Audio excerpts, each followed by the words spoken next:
Hello, everyone. Today I'm joined by one of my most favorite people in the whole wide world, Layman Pascal, to talk in some depth about the concept of God. There's many reasons for this. There's a lot alive in the community right now around this topic, and a kind of almost a kind of theistic turn. Totally, unrelated to any of that, Layman and I were already thinking that we would be talking about God at the next Metamodern Spirituality Lab, and that's been the plan.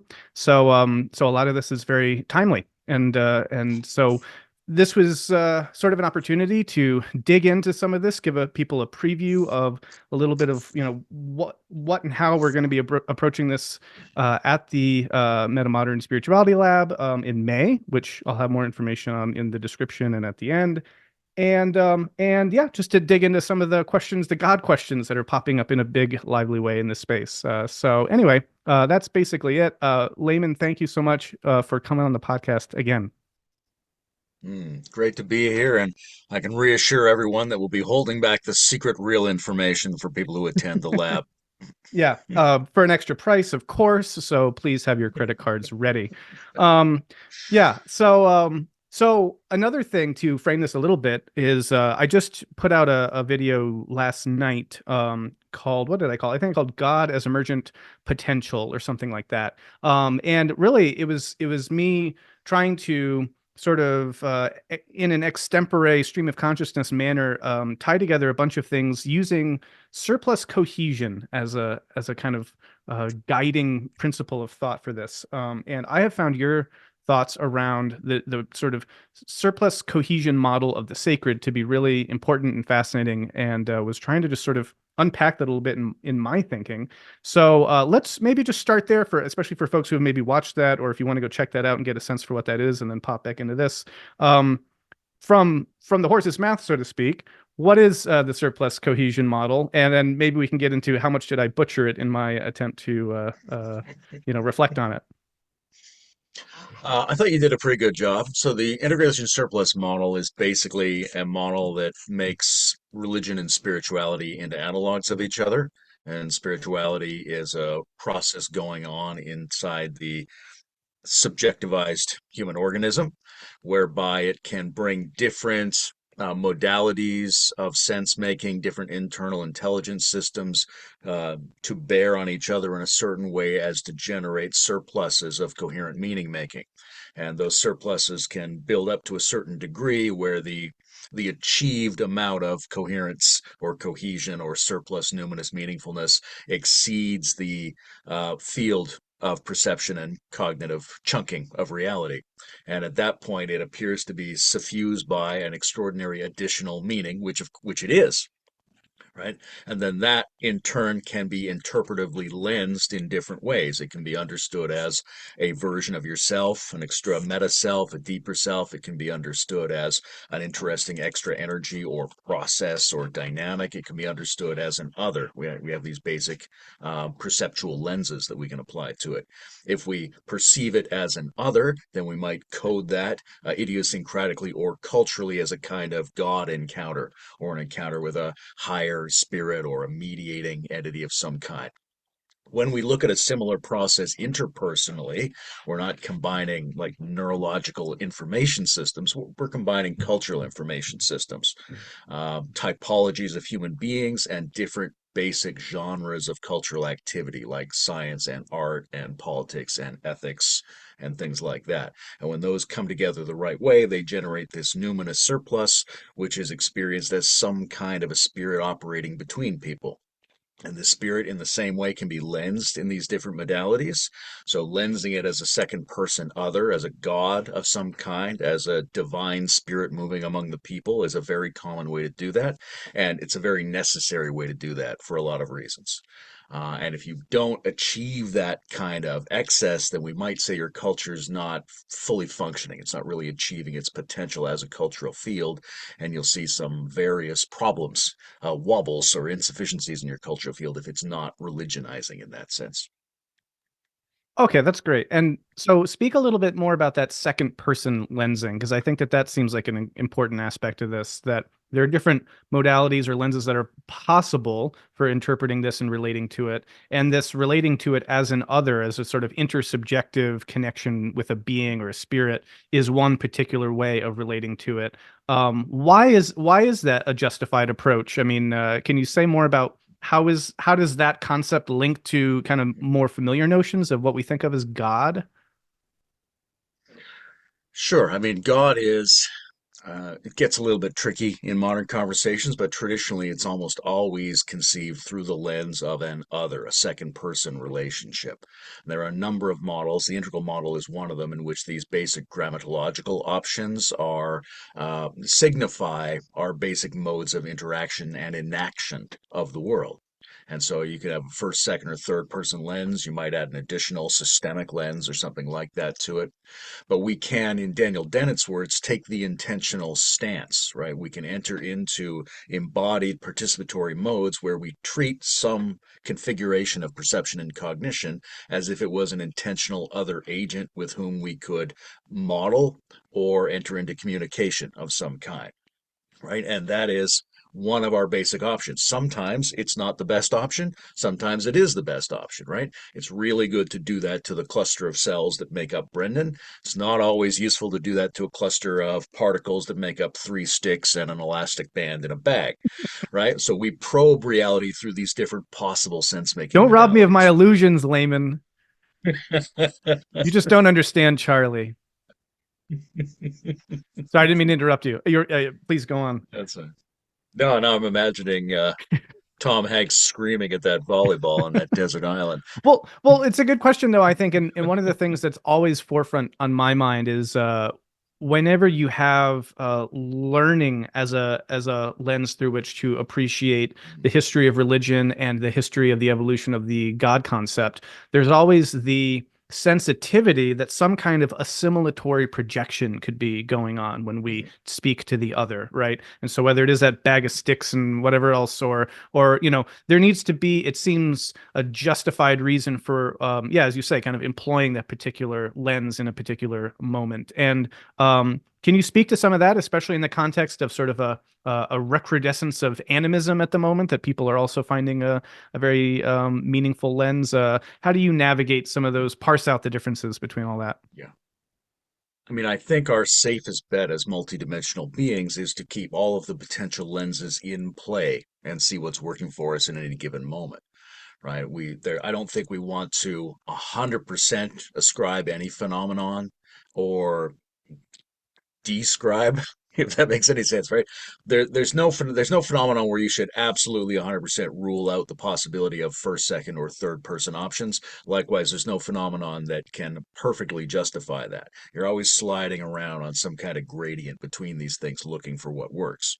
There might be situations in which you find, and we find collectively, that it's much more useful to apply it, right? We can get into the weird philosophical arguments about what does or does not constitute an entity or a thing of various kinds. But basically, we want to be able to have these options at our disposal so we can experimentally use it to probe the phenomenon we're interacting with. A lot of that comes pre-built in, right? Our neurogenetic architecture has tendencies constructed in it through evolution to grab these sets of information and chunk them into beings. And very often those things are better treated as intentional agents of some kind, right? Like if you can conceive of tiger, you're in a better position evolutionarily than if you can't quite grasp that as a potential additional agent into which you have various dynamic survival and communication options. Now, there's also a variety of types of reality that we can experience, and this is where it might get to things like animism, like sort of basic animism. Yeah, because you just don't know. If you're in the jungle, you actually aren't sure what's what, right? Is that a leaf or is it going to turn out to be a bug? I'm not sure. So I have to be very open with my entity-like perceptual options. But when we, even in contemporary contexts, open up to additional ranges of subtle and imaginal perception, those are also areas where our meaning making process has to be very available to that second person lens. Otherwise, we shut down some of the options that we have for emotional contact with the types of things that we're cognizing and perceiving. Yeah, let me throw this at that is, and I have a feeling that somehow I got this from you, and I'm just going to say it back to you, or it's possible that I'm myself projecting onto you something that is actually a genuine novel insight or thought. But the way I kind of think about this is that, in the unfolding of cosmic evolution towards greater complexity, when we chart that trajectory and it leads basically to beings like us, uh, without overly anthropomorphizing that, but just recognizing that that as far as we know, we are like sort of on that cutting edge of the complexity unfoldment that's currently characterizing the however many billion years march of the universe. Um, when we take that seriously, then it does seem to suggest that the trend towards complexification does lead to, increasing consciousness, awareness, sentience, person-like qualities. And if we take seriously the idea that God might in some way represent kind of the maximal limit case, or kind of in some form of the unfolding of the universe that is more maximally complex, then it seems fair to suggest that whatever that is has that element of us that we identify with in our personality, in our personness, in our personhood. And that seems to justify relating to that entity from that second person thought. Whereas if you go further down that complexity stack, a rock doesn't exhibit those qualities. And so maybe that would, so that's a lens I use to try to adjudicate why that might make sense. What are your thoughts about that? Um, yeah, I mean, one of the questions is sometimes not how is it positioned in a stack of complexity, but whether we're looking at a something more like a holonic or something more like an aggregate entity of various kinds. Like it's easier to see, I think, the divinity potential and the otherness in the cell or the molecule or the atom or the electron within a rock than in the rock itself, which might be conceived as just a heap of these basic substantial parts. But if you make a stack of these substantial parts up to and including organisms like ourselves, then I think we are in a position to want to use whatever notion of God we have to orient toward the unfolding telos that will be manifest as the next step in whatever process we're a part of. When I was watching your video earlier today, my basic feeling was like, imagine the zone of proximal development and learning had a face, right? And that if you peered into the phenomenology of what it's like to go through that moment across multiple iterations, you would encounter a relatively consistent imaginal face that's clearly being interpreted on top of being generated by integrative processes, but is somehow consistent, and it's not being generated out of nothing. It's being generated on top of an underlying set of structural implications, like a scaffold upon which the projection and the art of it takes place. That's where we segue out of God as something we generate into something that we might have to assume is part of the metaphysical ontology of reality itself. But I think we're in a really good position looking at historical statements about God to say that we're largely discussing the poetic personification of complexity itself. I like that as a phrase. Okay, so, and I'm familiar with this, and I'll try to give my languaging for what I think you're getting at with the whole aggregates versus holons thing. And this is coming from, yeah, the integral framework, where if you look at that, the quadrants and that sort of radiation from the center of the Big Bang outward, everything has an interior, a kind of individual interior, all the way down to the prehensive atom in that model. And so from that perspective, to the degree something is a holonic unity, it is going to exhibit that degree of, let's just call it consciousness, because I think that that is the term that Wilbur uses. And so we can relate in that sense to everything from the second person lens all the way down. Now, that's an interesting way of conceiving the continuity of God throughout the cosmos and the personness of the deity, I guess you could say. Um, Now, one, correct me if I'm wrong about framing it that way. But two, um, I guess the other question would be,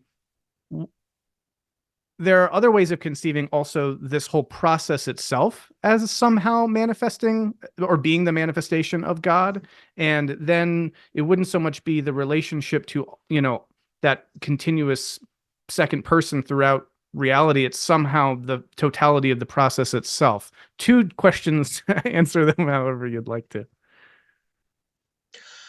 Um, it's very interesting when we look at, I mean, I think you referenced Vervaeke's saying that all cognition is developmental. So when I was saying that you can, like, imagine a face, imagine discovering a face in the zone of proximal learning and development, that's implicit to the entire stack of cognitive events. It goes down as far as we can go down. And when you go down as far as we can go down, that's also the layer at which we say of things that they are intrinsically part of reality. But we can't quite say that about them apart from our particular psychological sense making and cognitive functions. So, at the basis of what we can say about a reality, that reality has these possibilities built into it. And we're not in a position to make claims about reality outside of that sense making structure, because it quickly becomes inconsistent if we try to do that. Yeah, I feel like a lot of things uh, would need to be first kind of named and untangled a little bit first. Maybe also to give people a little bit of a map or a frame here, especially if they're coming in without like integral metamodern backgrounds to this sort of a thing, because a lot of the a lot of what we'll be talking about and are talking about presupposes a kind of evolutionary, unfolding, developmental, complexifying template or schema of for reality. And I do want to just briefly acknowledge, because I think it's necessary, that a lot of people actually that way of approach, like using that template to approach the issue of God and the divine, will probably be rather alien and unfamiliar to them. So I just wanted to say that because we should probably grapple with that first before digging into some of the specifics of what that process then looks like if we are in the realm of becoming and unfolding and process. How do we then begin to make sense of all that in a kind of theological sense? So let's actually back up just a little bit and speak to that if you can, and sort of from a kind of bird's eye perspective in terms of is God eternal and unchanging, or does God change? Does God evolve? And how does the processual and evolutionary aspect of the deity, how are we to make sense of that? Mhm. Yeah, let me say just before that that the conversation around God, and there's a lot of way to go, like what's wrong with the way we talk about God? That's a whole very interesting discussion of its own. And one of the subsets of that kind of an inquiry is confusion and conflation around what sort of discourse is going on. Now, when I led that God session for the finale of the Utah conference, I thought there were a lot of interesting things said and a lot of great circulation among the people there. But there's also this sense that it didn't go in a particular direction. And what are those particular directions, right? There is an eternal and a contemporary articulation of theology or meta-theology that needs to occur. That's different than a social space where what we want to do is access intersubjectively the immanent transcendent qualities that the word God evokes for us and Hmm. participate personally and reciprocally in some kind of embodied God event together, Hmm. right? That's very important. It's more important than theology, but we also do have to have the theological discussion. So given that we're in the more of the heady space around this, I would say from that space that um, our understanding of God has to be consistent with our understanding of reality because we can't divorce our idea of God from our idea of reality, right? One of the interesting things about the notion of reality per se is it's omni-inclusive, right? You can't, it includes any and all real things. So you can't have a real thing that's outside the definition of reality. Therefore, you can't have a God that's prior to reality because that would be an unreal God if you situate it outside the real. And in fact, you can't have a cause of reality that would be outside of reality itself. So reality has to be sort of self causal and self descriptive and has all these wonderful attributes that turn out to be quite good approximations to the traditional notion of the attributes of God. So there's some sense in which God and reality are very similar concepts. And the way we think of reality now, today, as a rich, evolutionary, plural trajectory phenomenon of enacted and interpretive becoming, right? That's a kind of sense of reality. And if that's your sense of reality, if that's the leading edge sense of reality from our best scientists and our best poets and our best philosophers, then that's the reality that has to be simultaneous with our definition of God. Now, if you have a different definition of reality, if you have a medieval definition of reality, then you need a sense of God that's described in roughly those terms. But Mhm. that's not where we are right now, right? Our science and our arts and the various disciplines I mentioned that have to come together to evoke that surplus cohesion and coherence that makes religiosity appear in the world, that has to be based on the living leading edge of our cultural inquiries at the moment, which is an evolutionary reality. Okay, so then given that, and I buy that. I mean, I'm that appreciating that transformation was huge for me in my own faith journey because I think that there is a way in which if we do assume that somehow all that has been said about God in the past still needs to be true and hold true today, including all that was said in those medieval contexts now in the context of a kind of of contemporary science that gives us this different notion of reality. Those things become hard to square, and then we get often some cognitive dissonance that arises from that. Whereas the potential that I'm most excited about is updating and our understanding of the divine in light of all that other stuff and being able to bring those into accord in some harmonious relationship. And so, to that end, right, if we are dealing with an unfolding universe that's sort of moving from one kind of early state to a later state of some kind that is characterized by a complexification process, then we're sort of confronted with how God fits into that picture. And I guess the question I would want to ask to you is two obvious places that one would want to sort of situate the divine.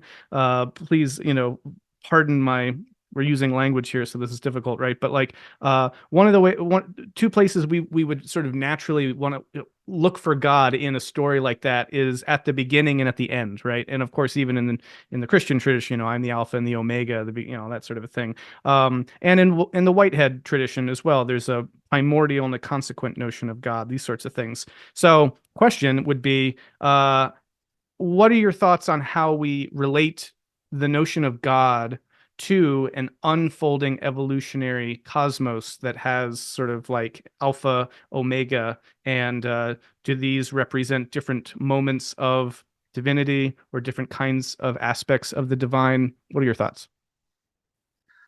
I mean, there are different qualitative flavors and thematic sets of discussions around doing it in each of those modes. Um, I personally look much more closely at the phenomenology of what the mind that is trying to apprehend these things actually has access to, right? The um, origin prior to creation is not something, as far as I can tell by inspecting the dynamics of the mind, something that minds actually have access to. And we don't see that. We're in an unfolding present moment of some kind. We can have virtual retroactive apprehensions that involve creative interpretation on our part of the past and projections of the future. So there's a kind of, I would say, virtual threshold telos and virtual threshold inheritance.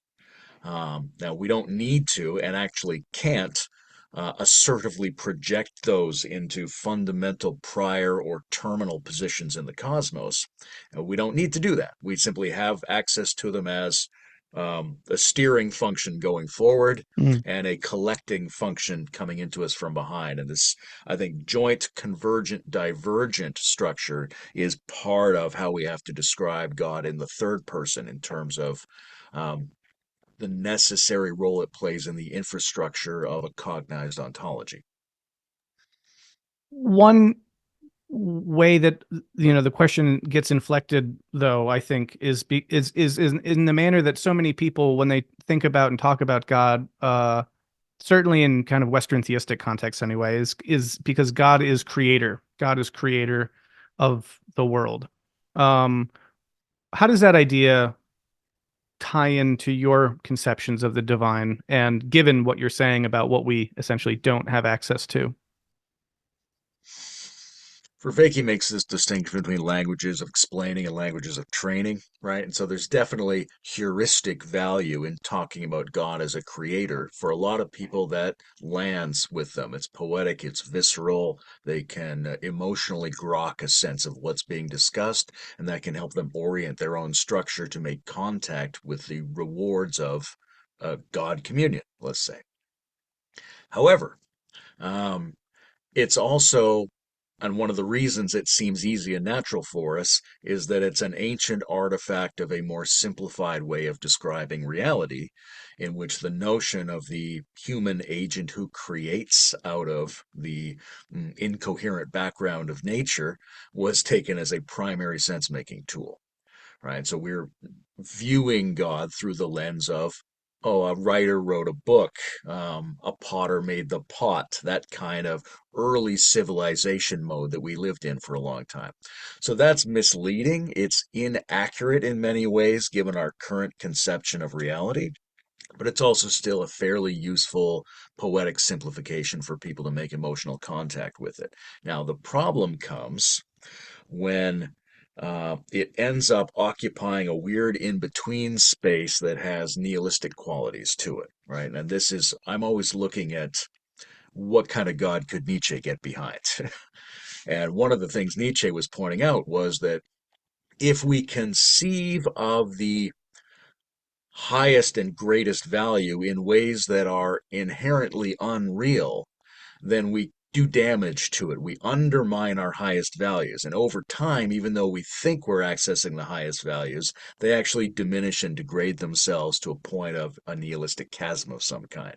And if you imagine, like I was saying, a creator of reality means that the creator stands outside of reality, means that the creator is unreal, means that you've just located the maximum potency in a non existential place, and that will cause it to degenerate over time. So there's a danger there. It's not too dangerous because most people are just using terms very colloquially, but there's a sense in which we ought to be moving toward metaphors where the highest potency of the divine is intrinsic to the system with us. I used the phrase at the conference the other day, strong transcendence with preeminent immanence. We want to emphasize the quality that God saturates the system in here with us because there isn't an outside to the system where we can imagine him to be located as a maker or an overseer. Yeah, I'm trying to balance, especially in light of recent developments in the scene that I mentioned earlier about conversions to Christianity and the sort of uptick in interest in traditional forms of religion, etc. I'm trying to balance at the moment this the other aspects of this conversation that have broadened into those directions. Because had we done this conversation some months ago, I feel like we probably would just be jamming at a particular part or orientation of this conversation of this topic and just sort of getting into all these nuances. But one of the things I'm trying to do, like in this conversation, is also act as someone maybe coming to this discourse from a more traditional Christian context, who's interested in God, interested in the metamodern Christianity conversation, may or may not have a lot of experience being in a church, or maybe actually has no experience but is familiar with a lot of the Christian imagery, etc. Though most pertinent and most kind of I guess the folks that I have most front of mind is the camp of folks who have been part of religious communities in the past and are sort of looking to unfold or develop their conceptions of God because maybe those older ones don't work, or we're creating some kind of cognitive dissonance for them, or what have you. So that's a lot of what's framing kind of the ways I'm asking some of these questions. And to that all that, I could imagine one of these imagined audience members from this perspective saying, well, at this point, Brendan's been talking to Layman for a little bit, and I don't hear the God that I know coming through. if the God that I'm familiar with is the God transcendent to the world, the creator, the more kind of father figure, who's sort of like outside and kind of guiding things and leading me and taking care of me and all that. I'm hearing instead this imminent world that there's nothing outside of, and that we only kind of have access to our immediate kind of phenomenological perspectives, dot, dot, dot, dot, dot. And they might have a hard time drawing the connection points between the traditional God concept that they're working with and the stuff that you're saying. So, what would you say to them? Yeah, are there ways of bringing those two images or conceptions together in a fruitful way? Yeah, well, let's say first of all that these kinds of discourses are primarily for people who are in a certain kind of cultural and cognitive mode. Metamodern, integrative, liminal, all that stuff. And even then, um, like the Metamodern Spirituality Lab is not, let's just hear layman's views on God, right? There's a lot of different other ways to Yeah. articulate this. I have to unfold mine as the guest here, but it's an open question, and there's a ferment within that community, which these discourses are primarily directed toward and within. But there's also a broader conversation of people who have different cultural ethoses, backgrounds, values, and basically world spaces. And if you have a different world space, then your sense of God and your proximal learning has to fit that, right? It's not that you should just abandon that and jump to whatever one we're proposing. You should be working to move yours forward, both conceptually in your theology and practically in your individual and community enactment of that. And our wager is sort of if you do that in a healthy way, you'll be roughly aligned with the thing we're talking about, even though we don't have to be able to have the same exact conversation with each other. Now, that said, there are lots of ways these conversations can overlap. We wouldn't necessarily talk to the kind of person you're describing the way we're talking to each other, just because it might not have any joint reference that would make sense. But we can poetically talk about the utility of the parental metaphor, right? Now, we might not say that phrase. We might just say, yeah, God the Father. Great. Okay.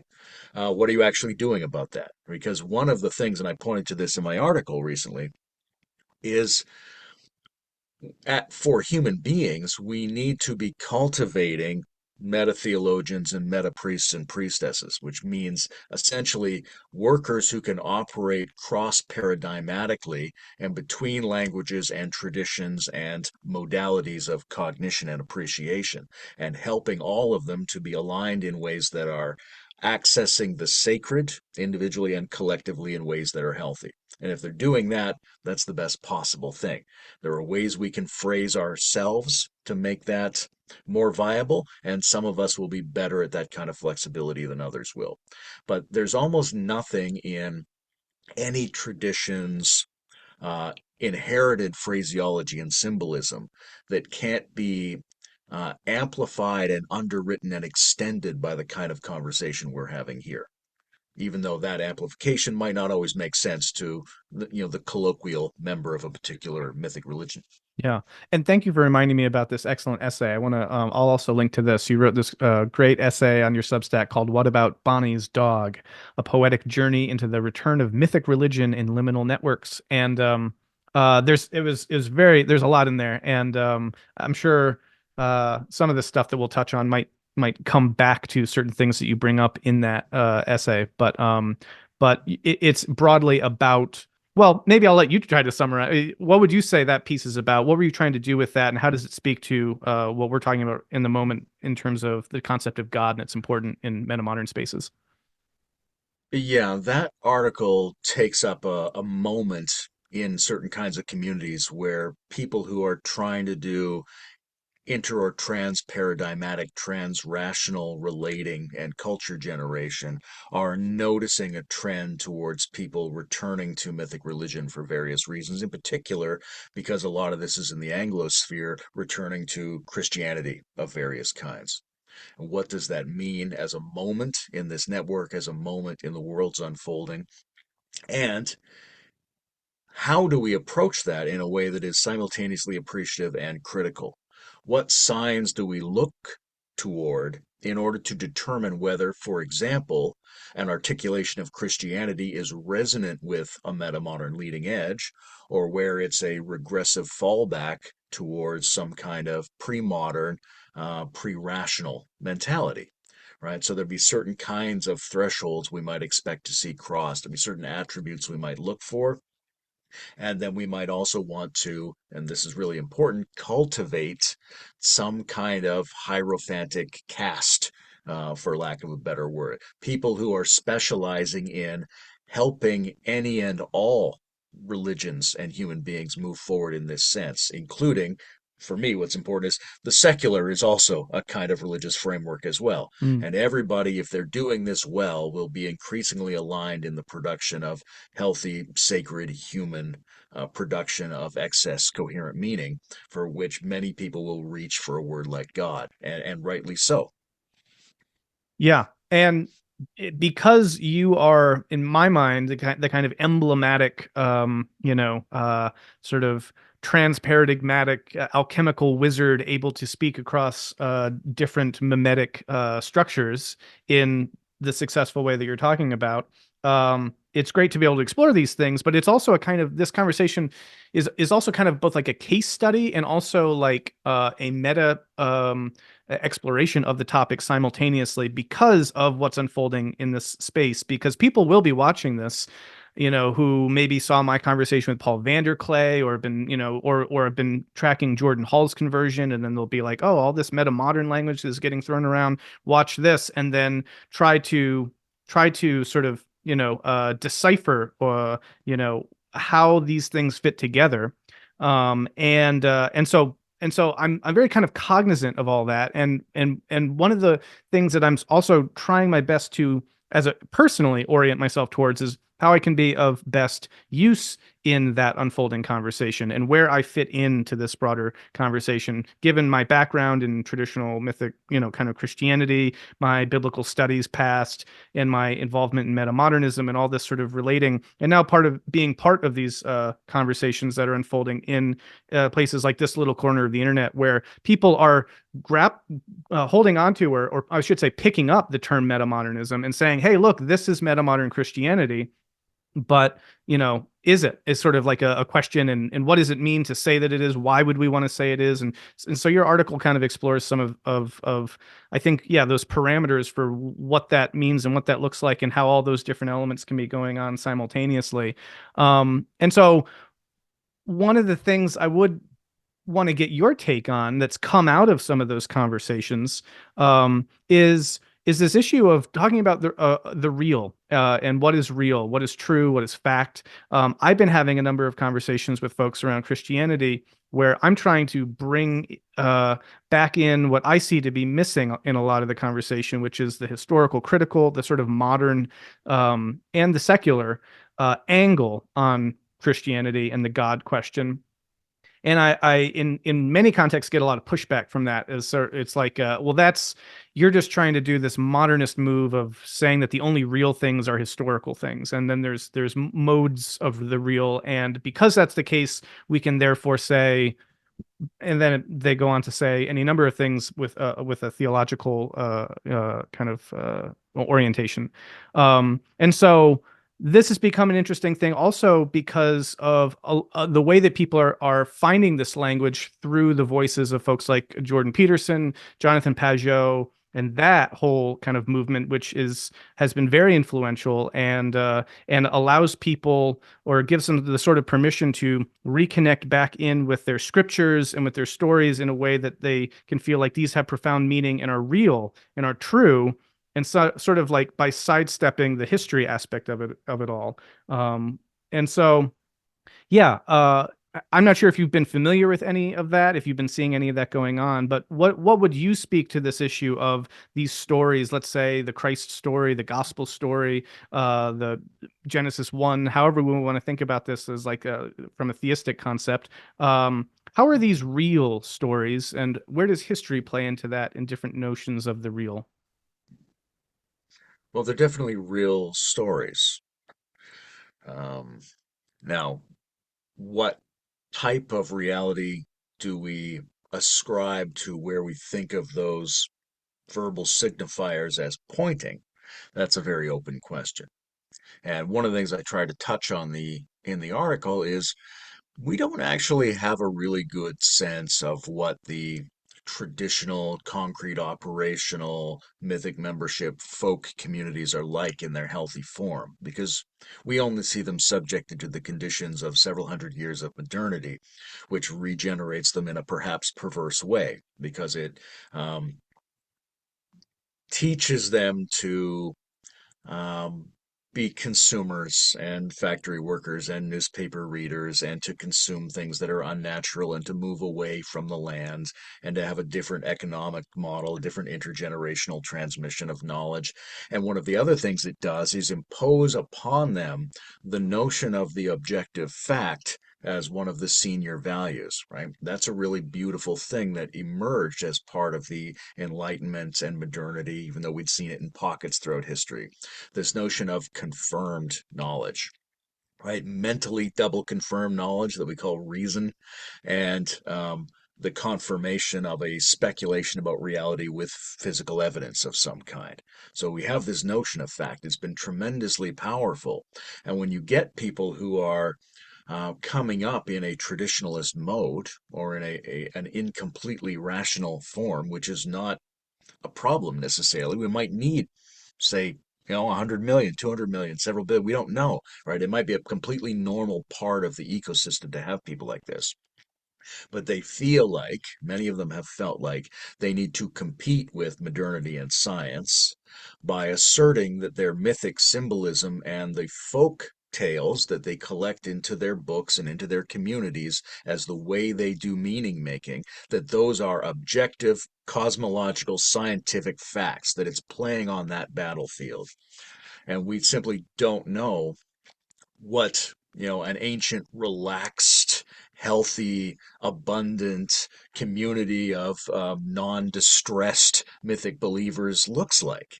They might be quite indifferent to a lot of that stuff. We're not sure. The way we see them in the world now is in a kind of competitive information marketplace where there's a tendency to exacerbate fundamentalism as an assertion of story as fact, and that conflates two domains that really shouldn't be conflated. So when we look at whatever the mm, mythic membership, symbolic, traditional kingdom, ethnic, whatever that is, what we call amber, what we call blue in these various communities of evolutionary unfolding, we see them holding a place for great, rich, complex, inherited mythic frameworks. How do those things move forward into these next bands? Right? How do they move into modernity in a way that's legitimate and not just cynical and covert and playing modernity's game while maintaining a pre-modern framework? And how do they move forward into the postmodern world? They have to be able to pick up the question of validation in each of those domains and handle it in a really deft way.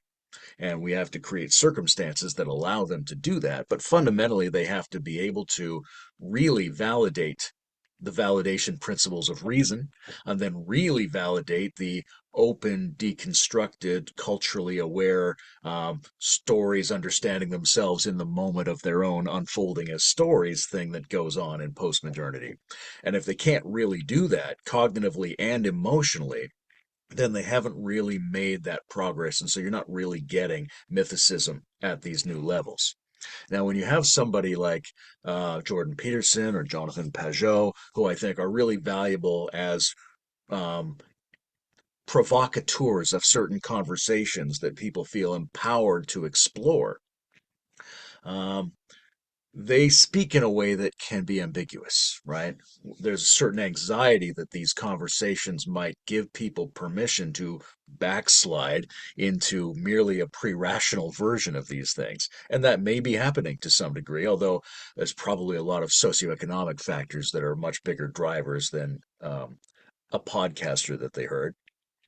On the other hand, those same kinds of statements and conversations they make may allow people who didn't feel like they had enough incentive or permission or cognitive wherewithal to really go at those things to start to chart out the more complex way that these things can show up in the new world spaces, right? And we're in communities where a lot of people have done a lot of that, but there's a broader community of people in the world who are just getting started in trying to appreciate the chew through the complexity that it might require in order to validate reason, validate cultural critique, validate mythic forms, validate transcendental experience, and do all of that in a way that's good rather than destructive. It's a huge task. So I'm very excited that anybody's even attempting it.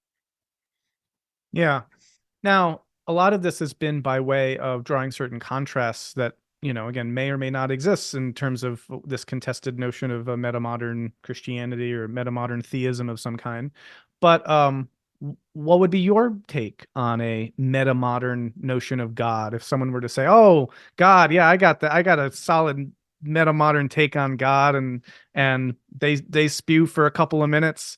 Um, you know, what sort of rubric would you compare that against to be able to assess like, well, I'm not sure if I would see it that way or I would, or how would you frame that topic Hmm. for people? Well, the kind of God I would be looking for that would feel justified in a metamodern sense to me would be a God that is um, amplified by rather than diminished by doubt and plurality and objective scientific reason.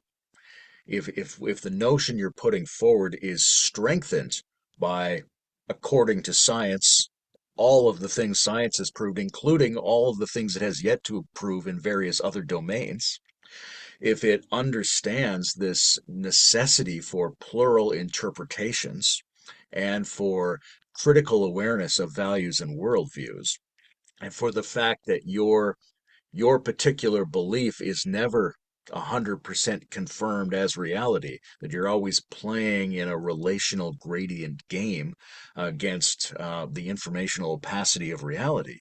If it can handle that, and it can handle the difference between healthy and unhealthy outcomes from the same set of belief assertions and symbols, then you have a plausible argument that you might be talking about God in a metamodern sense. If, so to speak, the way I usually summarize that is if God in quotation marks seems to you as good or better than God without quotation marks, then you might be in the conversation we're talking about. And unpack a little bit why you say that.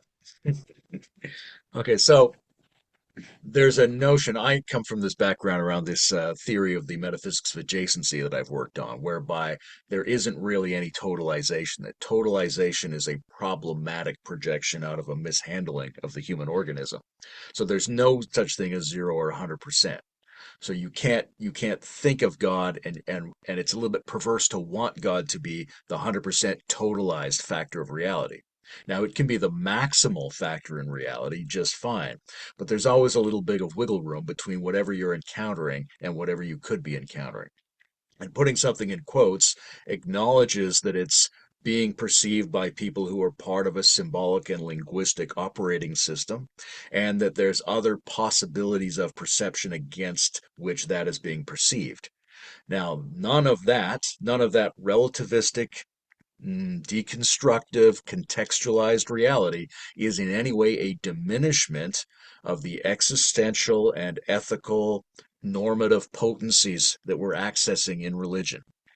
So if we can conceive of quotation marks as amplifiers of the potency of God, then we're talking about a divine power that can comport itself very nicely with this emerging multicultural, multi-perspectival type of awareness with which we need to begin our new sense-making project. And if it can't, if we still think, oh, I don't know, doesn't it have to be an overwhelming potency of totality associated with this one particular inherited set of symbols, well, then that's a little bit dicier. We'd have to dig way into that to make sure that person is not suggesting a weird regressive move. Yeah, well said. Interesting. And I think that actually speaks to a lot because a lot of what that word God tends to evoke in most people's minds, I assume, is precisely that totality. It's the 100% of everything, and it's the superlative uh, of in a kind of metaphysical, reified way. And so to shift that frame fundamentally, so totally, to totally shift the totality in that way so that it's not the totality, uh, can be, I suppose, just a theological stumbling block for people, I guess, if we're thinking in terms of the question of God. But yeah, I think it's an important one. I think actually, though, I would say, as you know, just a little reflection on that is, I think apophatic mysticism is a great way for also those who maybe do maintain more of that classical theological metaphysics of totality to grok the God in quotation marks, because it's precisely in that abundance of reverence and worshipfulness for God that nothing can be said about it. That everything is sort of rendered sort of incomplete relative to that. And so there's a way in which I think that can be an attractive way into that perspective. I don't know, that's still very much when I begin to approach these metaphysical questions and theological questions, I tend to lean on a lot of apophatic mysticism to do a lot of work. I don't know if you have any thoughts on that, or otherwise, we can kind of shift gears to another question. Well, I'll say one or two things. One is the type of reality space that our leading edge thinkers are grappling with today is one in which we have a really deep appreciation for the limits of human model making, right? That our machines are probing ranges of computation that we can't track. We've understood enough about complexity to suggest that it's not reducible to simple single cause and effect dynamics. And if we use God well, one of the things we use it for is to describe, like I mentioned, the poetic personification of complexity, that there is an inherent mystery.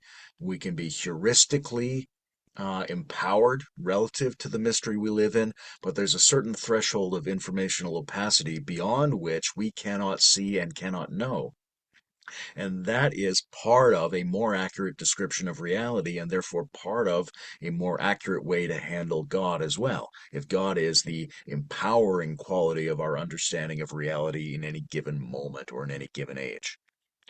And then one more thing I want to throw in here, because I don't know where else I'm going to throw it in necessarily, is all of this is in the meta-theological mode. There's the meta-priestly mode, right? Which is to say, if you're not experiencing God, none of this conversation makes much difference. Mm. And that experience is physical, it's emotional, it's mental. I mean, Descartes' arguments are a really interesting way of getting a total justification experience in the mind. There's also a way to get a total expansion experience in the heart, and there's also a way to learn to open up the organism as fully and conductively as you can, right? And when these things are combined, it's a kind of divine yoga, right, which we see in various historical instantiations of yogic discipline. So this is something that everybody could be practicing, and that meta priests could be helping people to practice within any tradition and at any sort of worldview stage that they find themselves at, to be fully open in all of their levels to a maximal experience in which the transcendent is immanent to them, and you might naturally reach out for the word God to describe what that is. And so if you're not encountering the justified loving and love of God, then who really cares about the theological framework?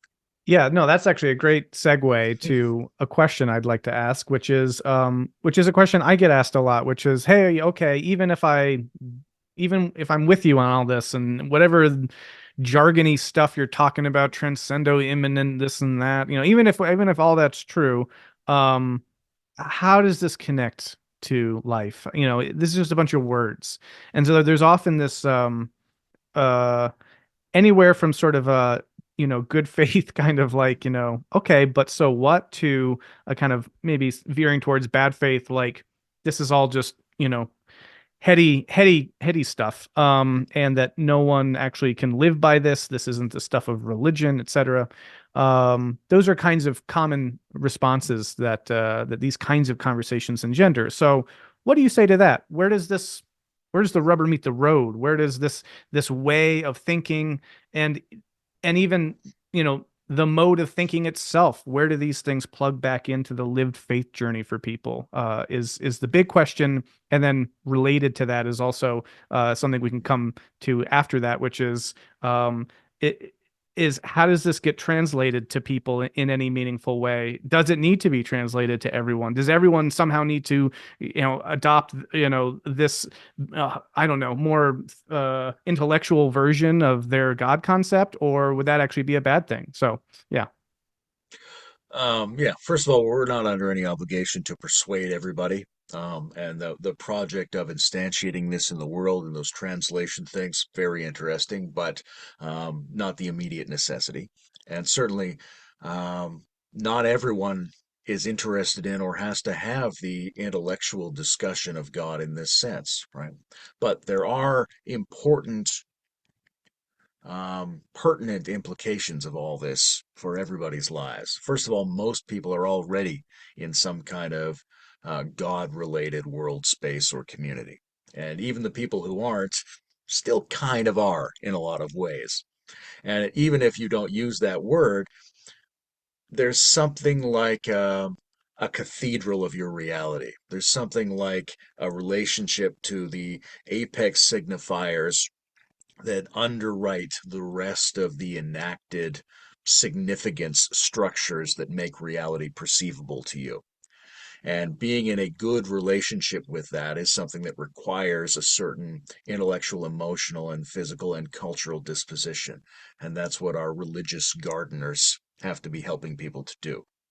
But there's a problem with that, which is there can be a closure or an opening sort of at that apex signifier. When it's closed, you get these effects that Jacques Lacan pointed to as the big other, where God is sort of the name of an obscene, oppressive potential within a social field whereby someone takes it upon themselves to enact things in the name of a totality that overwrites everyone else's well-being and everyone else's value sets. Right? Or it can be open to allow in some kind of maximal experience. In both cases, you're looking at something that exceeds the ordinary range of possibilities. And we have to be able to exceed the ordinary range of possibilities in a couple of different ways. One is simply that as a species, we're facing problems on a scale that we have to reconfigure and mobilize cross paradigmatically in order to handle. And so you need a sense of value and meaning that exceeds your ordinary commitments in order to do a reconfiguration and a retooling of what we're up to on this planet. If you don't have something like religion, if you don't have a meaning that goes beyond your meaning making, then it's unlikely that we're going to be able to come together around that to behave differently than the way we've been behaving, because the meaning making structure codes in our behavior. So that's like a big ethical human challenge level. At the individual level, you can sit there on a fairly nice day and say, what does all of this mean to me?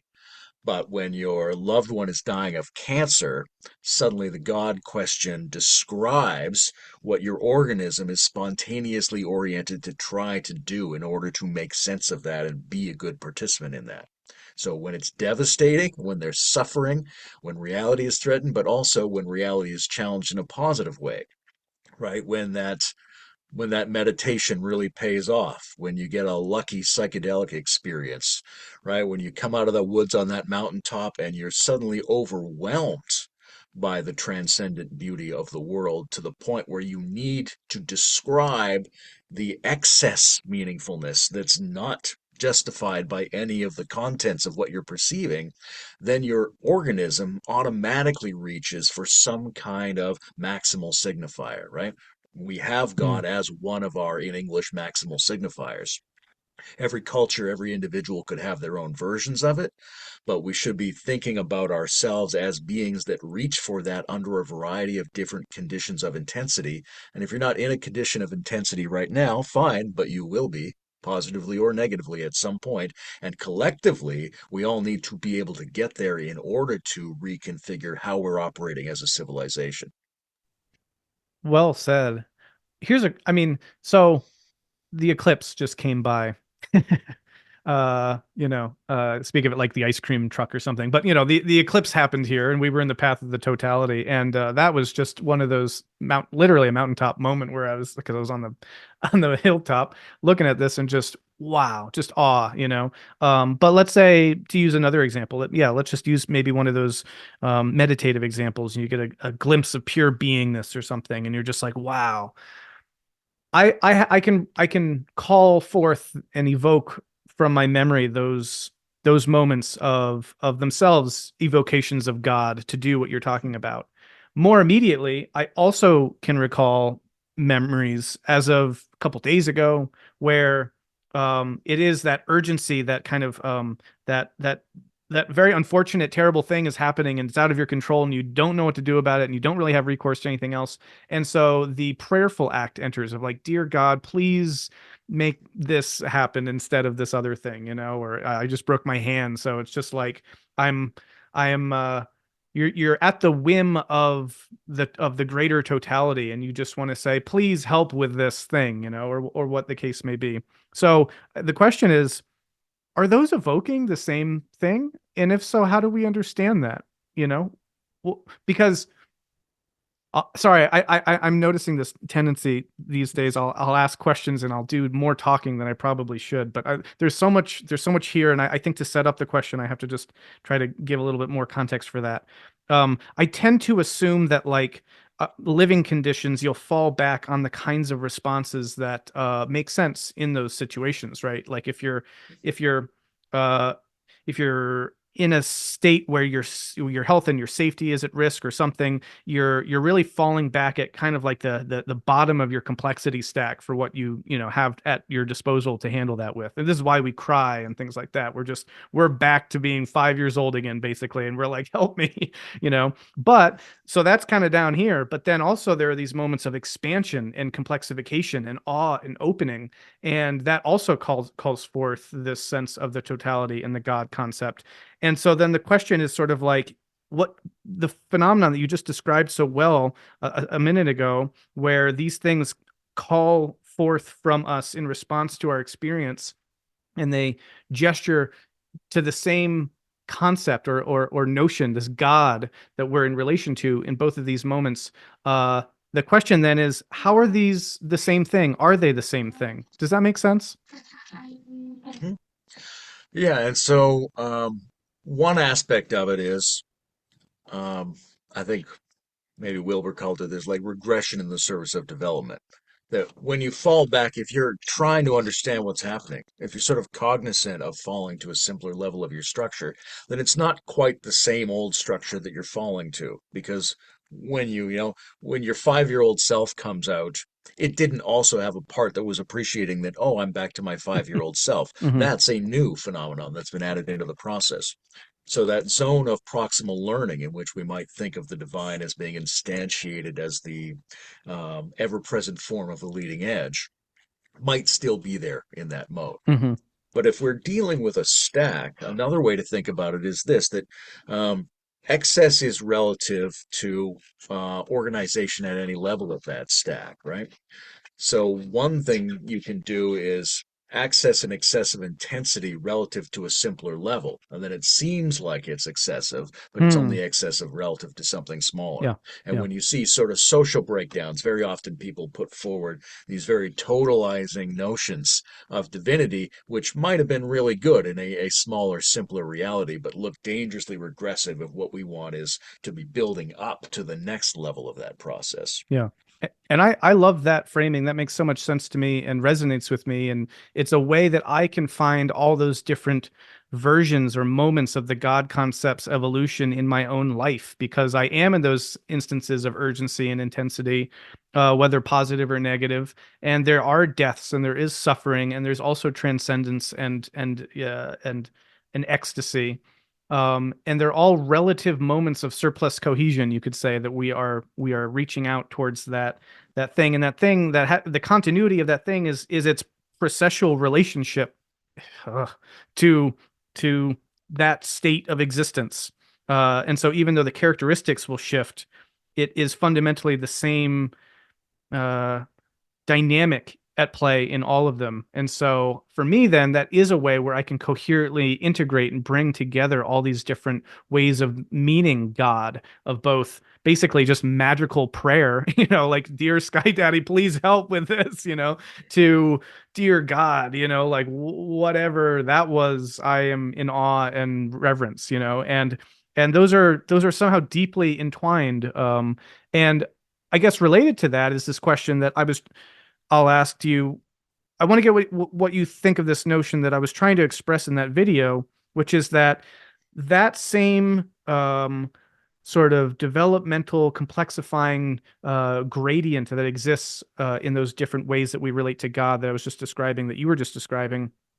I think that it's fair that we can track that all the way down, and that we can then see uh, God as that form in all of these different moments of existence. And I guess this is kind of what we were talking about earlier, which is just, I think, trying to appreciate that this is then uh, a radical continuity, even in its discontinuity, with how God gets conceptualized or related to at any one of these moments. And that shades all the way down into animals and to life and into matter, essentially, that there's some next moment for a thing to be excessively coherent and to emerge into something more full. And that I think that that's a very powerful way of conceiving of God. So I don't know if you had any more to say about that.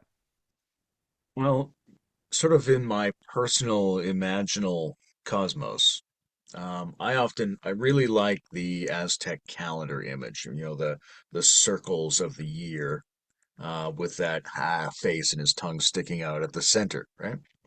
And the way I perceive it, we might have spoken about this before, I'm not sure, as kind of a dome. Like I'm looking up at a dome, and there's a hole in the roof, and this face is now looking down. And it's the face of the next sphere, right? There's an Hmm. emergence of some kind of new regime is coming into evolutionary history through successful integrations and stabilizations with a new level of complexity and meaning making. That sphere is forming, and it's going to dock with my current sphere. It's going to rest on my current sphere at a threshold that's indicated by this sort of virtual entity. And entity is only one way of perceiving it, entity or person, but there it is. I behold it because I am such an entity, and the most natural way to perceive that is through the virtual reflection of a being like myself. And there it is, this giant face that represents the organizational greater power of a world and a self that is beyond the one I'm currently in. I love that for a million reasons. And actually, thanks for reminding me of the Aztec calendar mandala, which is what it is. Actually, it's this.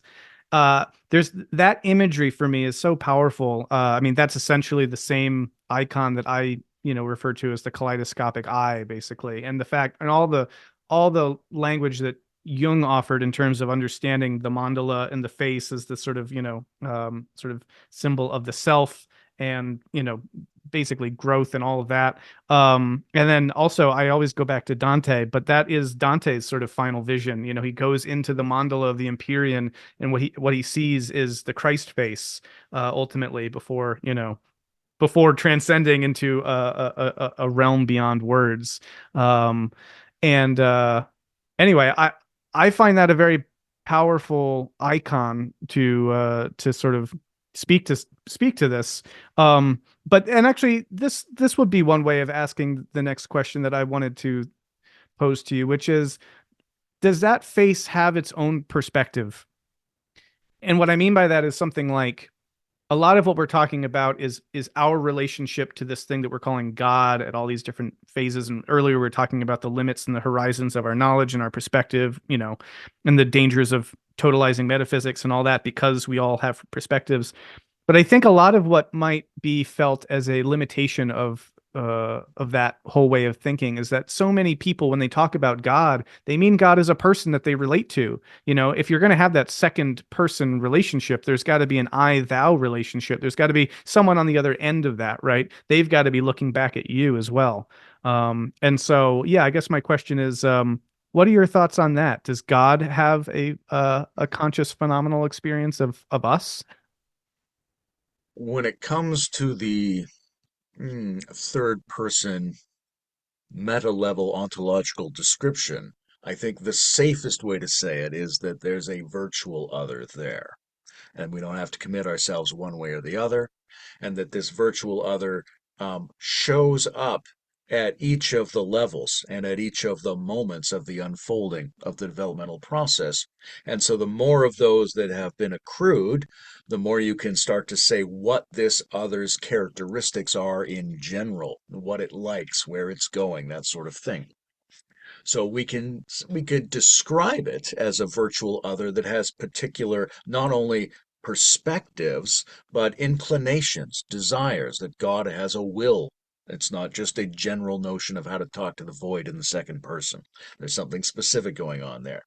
Now, that's all very cautious, and we should be cautious when it comes to the theological and metaphysical description of reality. But I'm not interested in this for that reason. I was never interested in this word that other people used about God. For me, it describes a set of visionary experiences and odd things that have happened to me. And in that set of odd experiences, it has seemed like there really was another, and that what's more, you could merge with the perspective of that other and take that other's perspective on yourself. Now, as an ontological assertion, that's a little bit dubious because the whole structure of your relationship and interpretation of that event has to be taken into account as the limit condition of your ability to say anything about reality. But as far as I can say anything about reality, yes, I've seen God. God is a real other, and you can take God's perspective at God's discretion. But those are all in quotes, but quotes is, for me, stronger rather than weaker than ordinary statements. At the risk of sounding ridiculously pedantic, but hopefully people enjoy these meta theological speculatings. Um, if and when we should ever take God's perspective, have we just shifted somehow, merged the second person into the first person perspective? If those are these first, second, third, lenses that are available to us on all things, right? Then like is one way then of answering the question, does God have a perspective, is just sort of like, well, what's the first person uh take of this other, essentially, that then as soon as you actually relate to that, you're just entering into the first person mode. Does that make sense? Well, I would say it like this, that I mean, if you watch the different basic participatory and phenomenological modalities of reality play out, and you make some kind of simplified mandala for yourself, like Ken Wilber did, go, oh, you got these basic options for second, third person, and we're going to say those options are kind of like the underlying circuit board of reality.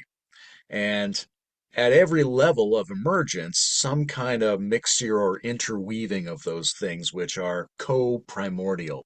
You can't you can't get under one of them with the other one. They're equally able to get under each other, and it's like Mm, they're always trying to get under each other. And mm. as they do that, it opens up the possibility of a blending and an interweaving. And that blending and interweaving is something like the integrative process whereby the new emergence of cohesion is enacted. And so that shifting, the fact that God can be perceived in a first, second, or third person mode is sort of intrinsic to God's nature as the virtual telos entity point at which all the emergences are enacted, right? But then you could say that's just another way of saying, yeah, the creator, that guy, that face, that entity that exists at the creation point where the meaning is situated and the value and ethics comes from, you're like, yeah, exactly. Right? It's not hard to look at a Renaissance painting and go, yeah, that's exactly what I'm talking about. Yeah, that's what I just described. How does one have the kind of experience that you were just describing? If you're willing to speak to that at all, to whatever degree you're willing to get into any prescriptions for trying to do certain kinds of praxis that can make those kinds of experiences more likely, or what? But yeah, can you speak to that? Well, let's just first say that it's not glamorous. All right. Not everybody needs to or should want to have experiences like this. Um, And then there's a level of like low level experiences. I don't want to say low level, but like where the intensity is a little bit just off to the side of the stage, right? Where you get extreme, compelling intuitions about something, right? You're looking at the Sistine Chapel scene and you're like, oh, I kind of get what they're saying here, right? That's great. And then there's certain kinds of neurogenetic typicalities where people are more disposed toward these sorts of things, right? There's things that people who say they were abducted by aliens tend to all have in common. It's a type, that kind of thing. Given all of that, um, sensory disorienting ordeals, drugs, or deep meditation. Otherwise, it comes by grace, meaning you're lucky. It just appears for some reason. If you want to make it appear, drugs are probably your best bet as a reliable tool, right? Ayahuasca has made a lot of atheists religious, over the last 50 years. But you can also get sort of similar effects through deep meditative practices, especially where those practices, like Vipassana type practices, will do that to a certain degree. If you can consistently unlock the basic modes of sense making that you're using at the moment, then sometimes you slip past them, and then your brain naturally gives you those sort of God experiences to express what the open space is. And then the classic way of forcing this in naturalistic terms is, pain or a night in a dark, scary cave or those sorts of physiological ordeals that were used by people who didn't have good access to entheogenic plants or psychotechnologies training. No, thank you. That's helpful, and that's more or less, I suppose, um, what would presume to be the case. I've, you know, I've always been a bit uh, frustrated by my own meditational attainments or lack thereof, because the kinds of experiences you're describing sound like, oh, wouldn't it be nice if that happened? And if they don't, you're kind of like, ah, all right, well, all I got is deep calm out of this. um, but um, more more probingly, I guess I would want to know, to return to tie this, what we were talking about right now, to the issue we were talking about a minute ago in terms of metaphysics of totality. I am inclined to hear an experience like that. Like I saw the face of God, and let's say it looked something like the Aztec face in the mandala, or it looked like, the Christ face in the Imperium or whatever. And you're like, yeah, that's probably pretty much the highest form of experience you could ever hope to have, right? Um, but then there's a danger there, right? That you've made a certain kind of apex totality to existence. That's sort of like, if there's one thing that a person could do with their existence, is like have the face of God experience or something. Do you see it that way, or are you able somehow to hold that as a genuine apex experience and yet also appreciate it within a broader plurality of apices? I think that's what you have to do in order to have something like a metamodern or a coherent pluralist discussion about this, right? So that on the one hand, there's an underlying architecture to all different kinds of apex experiences. But that architecture is complex. It's amenable to first, second, and third person modalities, and even that's a kind of a simplification. It's amenable to different cultural overlays, right? Somebody in ancient Africa is not going to see a white bearded patriarchal Semitic god face, right? So there's all kinds of flexibility built into that underlying architecture.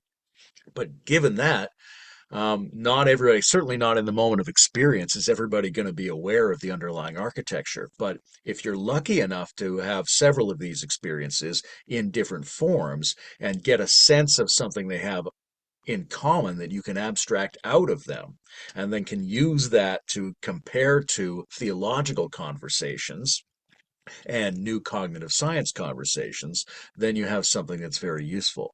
But there's no one version of any of these things that is the desirable apex experience for everybody. And like I was saying a moment ago, these sorts of modified reality experiences are not in general desirable for human beings, right? Everybody should be having peak experiences. We should be designing our civilization to maximize peak experiences in intensity and diversity as much as we can.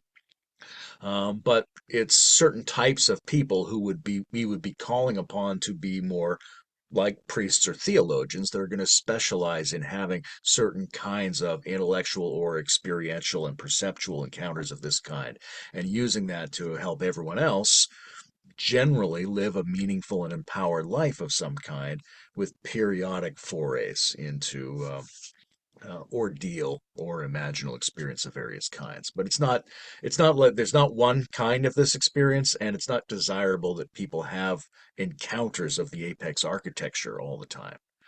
But we do need specialists working on that, so to Hmm. speak, so that we have a sense of what we're talking about when we have these different kinds of experiences. But I would want to get to one more point, which is, like I mentioned earlier, that thing you quoted about Vervaeke saying cognition is inherently developmental. The the hidden infrastructure of these experiences goes all the way down, right? So if you were able to, and this is what it feels like to certain kinds of meditative experiences or certain kinds of drug users, you're zooming in on the phenomenological experience of everyday perceptual and cognitive reality, right? If you zoom right in on your focal point in any given moment, there it is, right? This is every moment is potentially the apex architecture unfolding itself. We don't encounter it in technicolor all the time, Mm, but we have to presume that if things are the way we're describing them, then any moment of perceptual cognition and coherent meaning making essentially is an instantiation of this particular form. But we don't always have to be looking at it close up. yeah. Going to say a number of things that I'll tie together. One is that there's a beautiful way in which this offers us a field for interreligious and ecumenical dialogue, because obviously someone could see the God face and then they could say that that's the apex, and another person could say no, no, no, no, no. If you saw anything and you weren't just experiencing undifferentiated nothingness, then you missed the point, right? And another person could say, and another person could say. Um, and what all of those would seem to miss is that while there are these apex experiences, there's no singular apex that you're there. It is, as you're describing, this sort of deep pluralistic architecture that maybe one node is being particularly zoomed in on and made sort of totalized in a particular manifest way or something, but that that's sort of like having a piece of paper and looking at one corner and being like, ah, yes, I found the top of the piece of paper or something, right? It's like, well, turn it over, and then so that can be both obviously incredibly disorienting to folks who might want to have a kind of singular hierarchy to their pyramid, or singular cusp. But it might also be incredibly liberating and freeing for others who might feel like, well, what are we supposed to do with these different paths leading to either nothingness or, or everything, or right? And I guess the connection that I want to make to the God question is, well, there's two thoughts here. One is there's always this desire, and I'm not sure how much of it is my kind of training and enculturation into a Christian mindset, but it always wants to make as much of the totality, even if it is a plurality, the God that we're talking about. It wants to totalize whatever the thing is. And part of me wants to question, like, is that totalizing orientation itself something that should be sort of deconstructed and attempted to be pluralized in a way that fundamentally transforms what we even think of when we talk about God? But also within the Christian theological tradition specifically, there is the notion of the Trinity, which seems to be the best way into this way of thinking within that particular tradition, because it would suggest that whatever that apex is, it is itself a plurality. And I've heard you talk about this, and I think Jordan Hall is appreciating this aspect. But yeah, on that second point, or on the first, if you want, any thoughts on thinking about the fundamental, deep architecture of existence and God as not one but many? Yeah, I think the if you're getting into the philosophical and phenomenological nuances of a concept like God, then you have to say it's neither one nor many. right? Even if you were to say something like it's one, not many, you're still describing a oneness in a relationship to a manyness, Hmm. right? So that's the larger folding in of the Yeah. description that everyone's making when they do that. So you can put that maximal, doesn't have to be totalized. In fact, can't be totalized because totality still exists in a relationship to non-totality of some kind. So there's always a little bit of wiggle room around it, but you've got the maximal thing at the center, and then you've got a Trinity is the next um, obvious layer of trying to describe that, and you could build out to different other numerical layers from Hmm. there, right? So I would think that if you are successfully as a group, as a tribe, as a culture, accomplishing religionization, then you're producing this excess, and it's giving you a sense that your people, your place, your time are divine, and apotheosis is being generated. And that apotheosis is um, stylizing you as well. It's divinizing your style. It's making you start to act and look and behave in a shared way that in the future people will look back and say, oh, they had a religion. The, but it's unfolding in pieces. It's unfolding a plastic capacity to find new forms of the underlying religious structure of skills and insights, and it'll pick up pieces. You encounter a saint who's saying something different than your religious pool, and you go, you know what? Our religious pool has got such successful, numinous, coherent excess. We can actually grab that one because we got a great place for that one. You start to fold it in, and this is how religions unfold. And as part of that structure, there is this mandala from almost one many, to almost many and not one.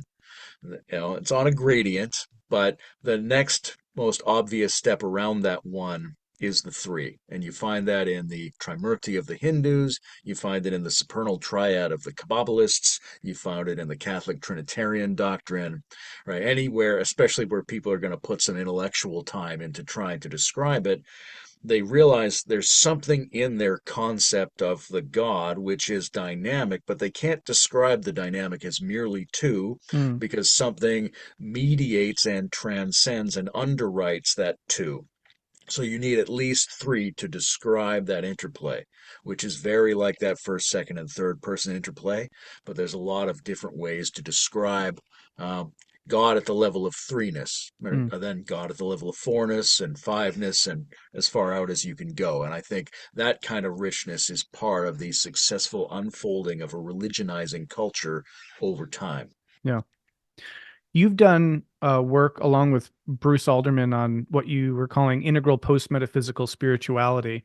And I've, in reading more Habermas lately, I think I've come to sense that what Wilber means by post-metaphysical is probably not the same thing that Habermas means by the term. But what I get from Habermas is the sense that uh, through, let's say, this developmental trajectory that we've been talking about, at least at the kind of human culture person plane, there's been this projection or this movement, this transformation of thought from metaphysical thinking towards post-metaphysical thinking that you can see occurring with sort of the rise of modernity and beyond, and then into post-modernity. There's this secularization movement happening, and there's this sort of the immanentizing of all the transcendentals that had been explored from a metaphysical vantage, and that seems to be a meaningful trajectory in history.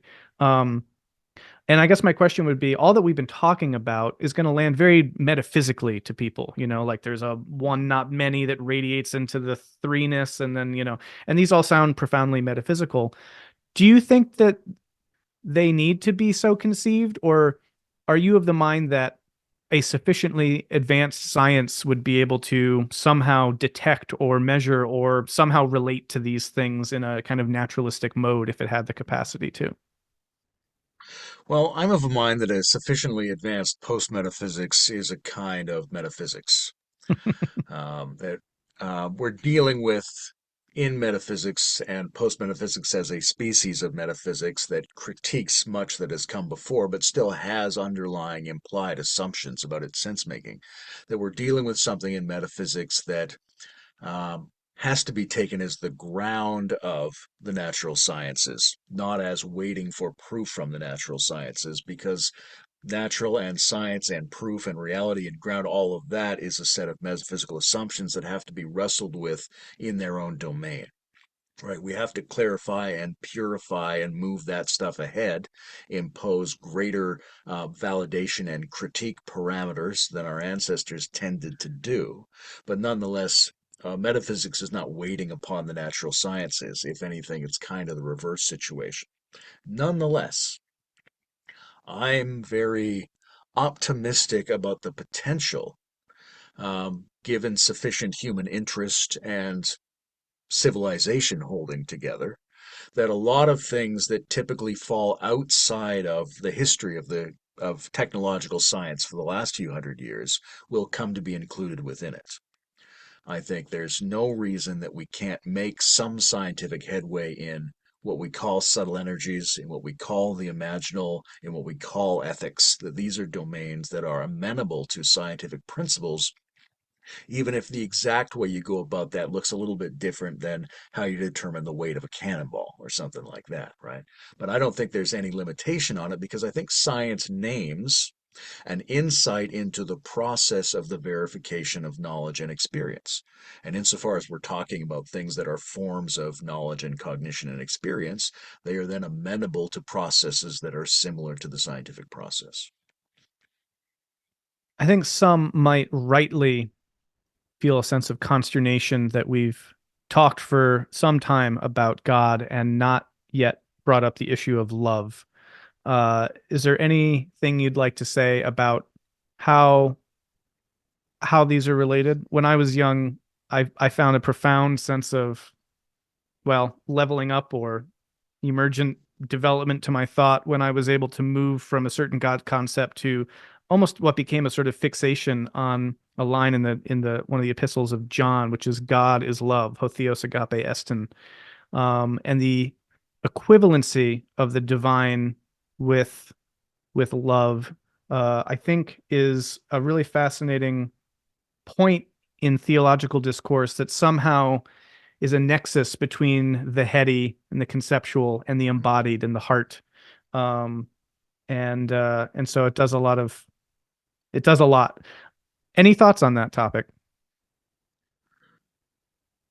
Three angles to approach this. Let me write off the first two as not the most important ones. The first two are God can be described as love. Now, I'm talking about the descriptive theological situation. God can also be described in other ways, right? There's also a fear of God. There's also the terrible awe and things like that. So it's not the case that there's only one set of emotional valences that are the special one that we attribute to the God idea.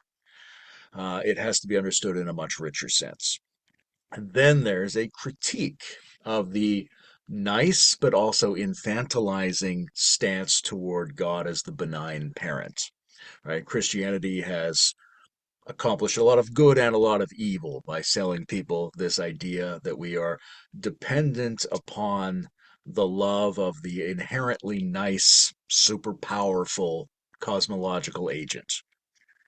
There's something to that, and for children, it's a very accessible way to think about this. But there's also a kind of human maturing where you have to grow beyond the dependence on the notion that God is a fixed parental other of a specified kind who just loves you unconditionally the way you hope your dog or your perfect romantic partner would do. Right? So there's something immature about that approach. Now, those things both being said, we're not coming to God in a vacuum. We're coming to God in an ecological and cultural background, and we're coming to God in an organism like this. And in an organism like this, we need to access our emergent, surplus, numinous, coherent states, partly through coherent emotional frequencies. Right?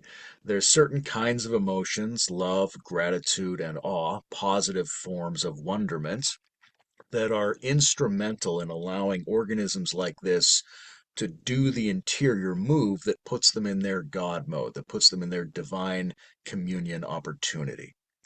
Right? So uh, there are things about God that you can't see unless you are in a state of love. And if you investigate the structure of that state of love at a very precise, very subtle level, it has the shape of an optimal relation between a self and another. That's part of its architecture.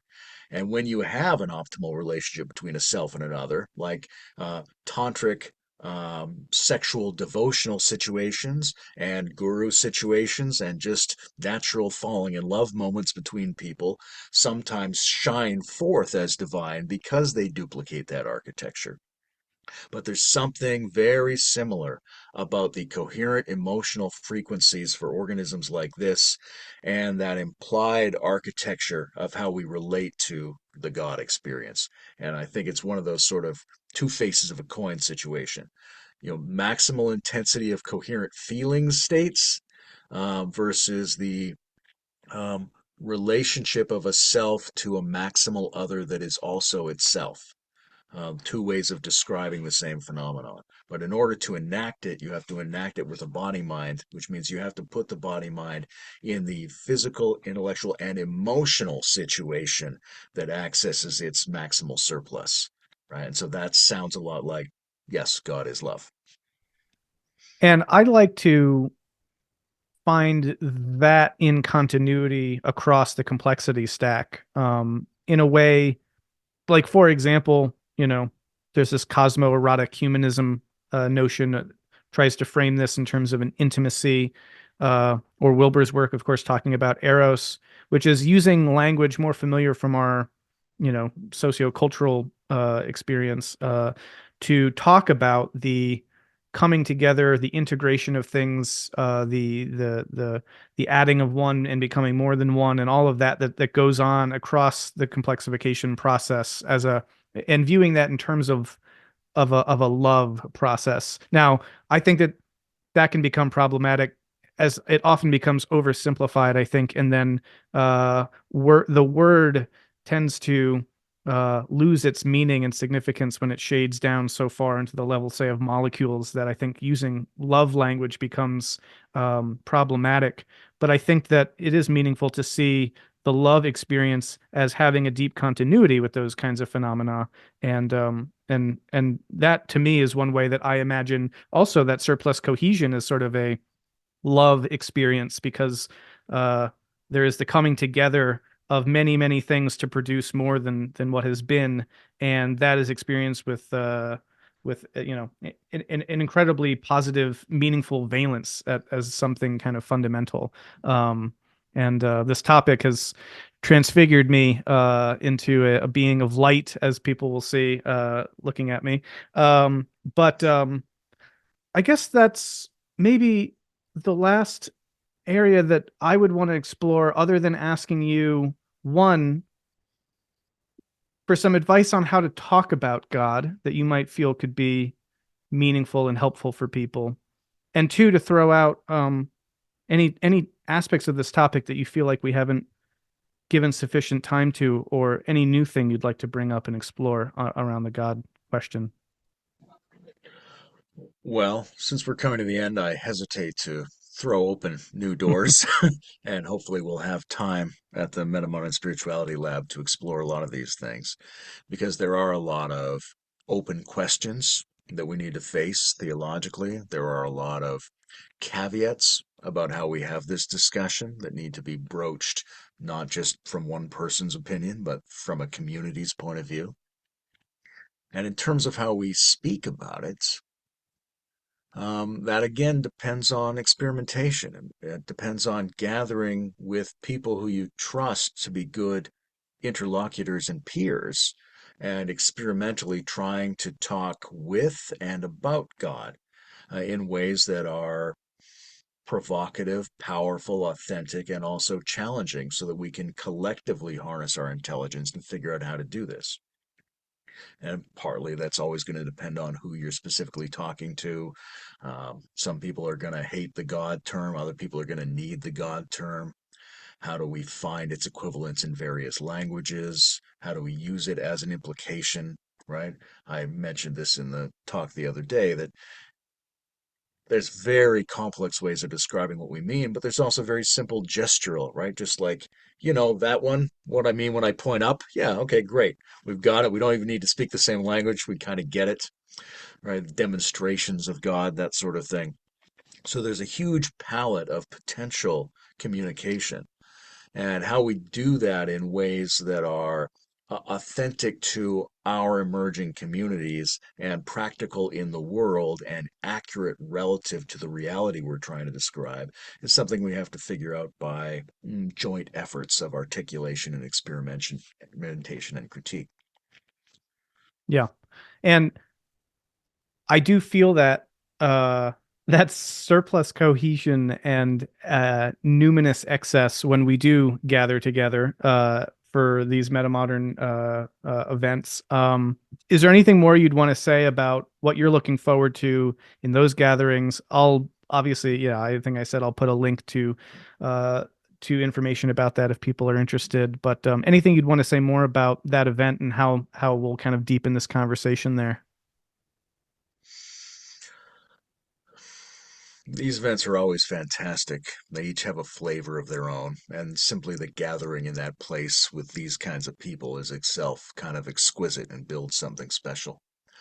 In terms of the God question, we're going to be able to mm, really deepen into the leading edge open questions around this. And I think on our own terms, because some of this conversation, um, usefully, I think, is sort of like how do we handle this conversation relative to other conversations and other types of people who we think of as being out in the world. But what does the conversation look like with people who already sort of share this sentimentality and this cognitive approach and this worldview? How do they talk about it together? And not just how do they talk about it, what is it like for their hearts and their bodies to speak about it, to find ways toward the God experience, to sit with each other in meditations, or to dance with each other around the orienting context of the maximal signifier of divine excess. These sorts of things that we're going to have, as we always do, but I think especially this year, really smart, powerful, creative, beautiful people, and it would be foolish of us not to draw upon them profoundly as a resource to take this conversation to its next level. Because I think a lot of people from a lot of different disciplines are looking at the God conversation as the kind of epitome of consilience, right? The epitome of Mm, transdisciplinarity is the super point at which it all comes together. And God is a phrase that we're using in part for that, for the epitomization of what the entire liminal and metamodern and integrative approach to reality is trying to do. mm. Well said. I'm looking forward. I can't wait. It's a little over a month away at this point, and yeah, it'll be a joy to see you, hang out in person, see all the people who are coming, and see what they are going to contribute into this fascinating topic and one that has probably haunted and uh, Mm. let's say illumined me throughout my entire life as being the sort of aspirational telos pretty much everything I've It's done. it's really exciting because it's going to be so heady. It's going to be so intellectual, and it's also going to be so loving. It's going to Yeah. be ridiculous. Like as soon as you start confessing your love of God, you're amplifying love itself. Like to say I love God is almost just to name love itself, right? You're Mm, saying I value the ultimate value. Of course you do. That's like the name of the ultimate value is that you value it. mm, So as soon as you start loving God, you start kind of gushing. So there's mm, going to be a real warmth, a real happiness to know God. To be in the mode of the knowing of God as an organism is to be happy. mm. And so we're going to be so heady and critical, but we're going to be so happy and loving. It's going to be amazing. Well, that describes my state whenever we're hanging out together, Layman, including with this chat. This was great. Really appreciate you taking the time, and yeah, looking forward to the conversation deepening in a number of weeks. So, thank you, my friend. Appreciate it. Good to see you.